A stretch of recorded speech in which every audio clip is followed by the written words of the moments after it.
जाने मन तू कहाँ है? मैं घर में हूँ राजा। तो जरा बाहर आ जा। क्या हुआ राजा? चल गेहूं काटे। भगो हम ना आ जाई। काहे रे काहे ना जाइबी? काहे के ब्यूटी मोर खराब हो जाई हो। कटी ना गेहूं तलिया के खियाई हो। जेली आयल हवे उहेला के खियाई हो। हाथ में कपलिया के देव घवाई हो। तोहे हम गेहूं काटे वाली लगत हई का?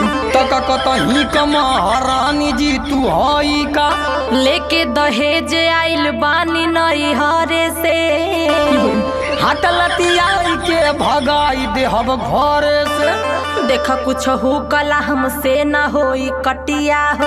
तका दिन भर बैठ के तोड़बू घर में खटिया हो। देखा हमसे न जबरी कटिया तू